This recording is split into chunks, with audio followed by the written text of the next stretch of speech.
was 1964. Martin Luther King received the Nobel Peace Prize. Aretha Franklin released Unforgettable, a tribute to Dinah Washington. The 24th Amendment to the Constitution was ratified by the states. And in his State of the Union address, President Lyndon B. Johnson declared a war on poverty, a war to redefine opportunity, a war to transform American lives. And deep within the Economic Opportunities Act, a single line of text authorized the creation of a preschool program. And with those words, the dream was born. On May 18, 1965, President Johnson announced the creation of Head Start in a White House Rose Garden ceremony. He spoke about the importance of investing in children, an investment to redefine opportunity, an investment to transform American lives. Children, parents, neighborhoods, local governments, touching all of the institutions we share. Head Start launched that summer as an 8-week program serving more than 500,000 children nationwide. By the end of that remarkable summer, President Johnson announced that Head Start would become a full-year program, and the dream continued. By the mid-1970s, Head Start had served more than 5.3 million children in every corner of our nation.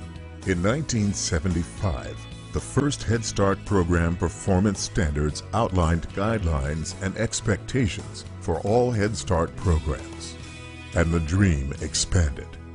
Head Start remained steadfast to the fundamental principles of local control and shared governance with community members, to optimum resources for vulnerable young children, including children with disabilities, a signature of Head Start even today. By 1984, the Head Start budget had exceeded the $1 billion mark. The program had served more than 9.1 million children since its start in 1965. In the 1990s, Head Start's solid track record of success resulted in a nearly unprecedented level of bipartisan support. President Bush and Congress promised full funding for the program. In 1990, President George H.W. Bush approved the largest single increase in Head Start's history to that date, enabling 540,000 children to enroll.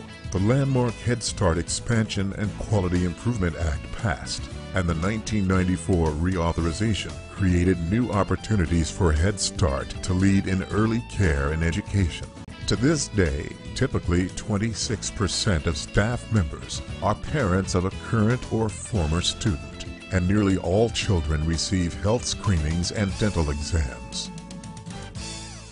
In 2007, Congress passed the Improving Head Start for School Readiness Act, which preserved Head Start as a federal to local program and strengthened state roles and standards for education, workforce, and accountability.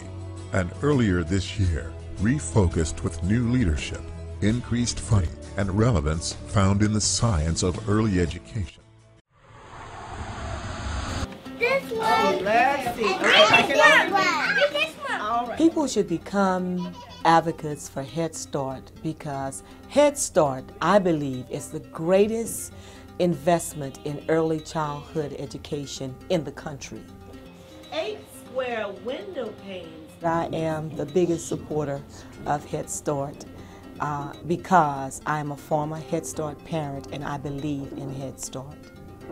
Head Start provides kids and their families with a whole range of services. Everything from work on language and literacy to health, physical development, and even nutrition. What are you doing? So how's it going? We have doctors volunteering their time, dentists volunteering a portion of their time to the Head Start program. We know that these are tough economic times, but the parents do not pay for any services in Head Start. One of the reasons why it's so important to protect Head Start from cuts is because when at-risk children don't have access to a comprehensive early childhood intervention like Head Start, they're more likely to have a lot of negative outcomes. They're more likely to be arrested for a violent crime, to never attend college, to be placed in special education. And that is a lot of lost potential time. There is Head Start. We will help you.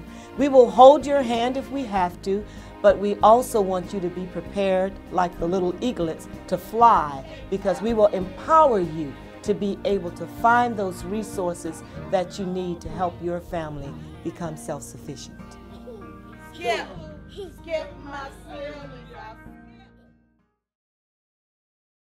And in times like these, when the economy is doing so poorly, is exactly when you need the Head Starts and the Medicaid and the Medicare. So our government must strengthen these programs. We should not even be discussing cutting or pulling back on any of these that the American people need so badly. They've sold me, because I did take a tour of some of their facilities, and I got to tell you, from an economic standpoint, it absolutely makes sense to catch the kids at the early stages and help them, prepare them for their education, because if you wait too long, the cost for special ed programs and things of this nature is astronomical. So if you can catch them early and help them and prepare them, it actually makes economical sense, and it also helps the kids. Head Start has been one of those programs that have been so important for families, children, and parents alike. And the nice thing about Head Start is it has bipartisan support. You see a lot of fighting between Republicans, Democrats, and whatnot. Almost universally, everyone agrees Head Start is a great program, efficient use of money, and great for making people have strides with their family and with the education of kids.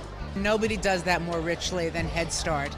After 45 years of trying to help children grow and learn, and most importantly, work with their parents so they also understand the importance of these early years, we're jointly working on the notion of school readiness. Reading, writing, character building, involvement in all kinds of things. So that's just what we do. That's what Head Start is all about.